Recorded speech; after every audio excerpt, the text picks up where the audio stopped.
the failing New York Times, which is like so bad.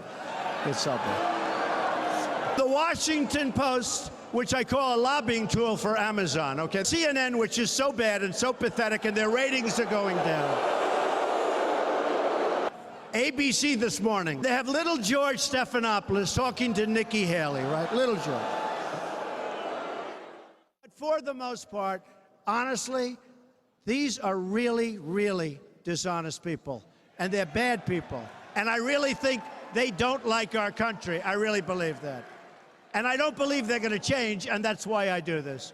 If they would change, I would never say it. The only people giving a platform to these hate groups is the media itself and the fake news. Welcome to Morning Joe. It's what we were talking about yesterday morning. The president follows up a scripted speech one day with an absolute disaster the next, a rhetorical disaster, not only for this country and also the political discourse, but also, even though he just will never understand it, his long-term political health. Frank Luntz, a Republican pollster for a very long time, who spent a lot of time with Donald Trump during the campaign, he tweeted last night, Trump doesn't just criticize the media more than he criticizes neo-Nazis. He criticizes them more than actual Islamic terrorists. And it's not just that. I mean, if you look at who he praised last night, Brian Fallon, Hillary Clinton spokesperson, got it right. He said Trump tonight saluted a racist sheriff who is a convicted criminal and trashed a war hero who has brain cancer. Of course, Willie, this was Donald Trump at his worst, at his consistent worst. We knew this was coming. And I'm sure many people around him on his staff knew this was coming. A lot of times it seems that Arizona brings out the absolute worst in him.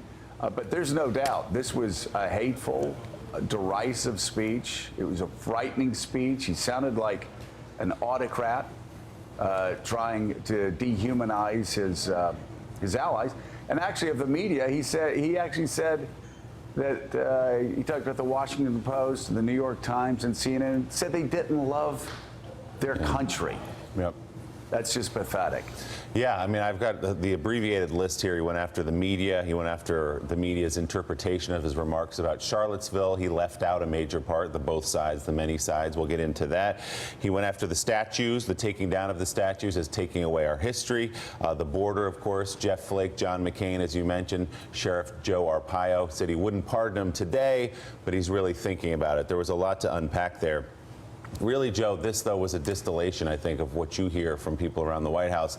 He genuinely believes that he's not getting a fair shake with Charlottesville. He believes, how many times do I have to come out and condemn strongly, he believes, Nazis? How many times do I have to condemn the KKK? And he took a sheet of paper, we'll show you this in a second, out of his pocket, leaving the scripted remarks, and read his own speeches over the last week.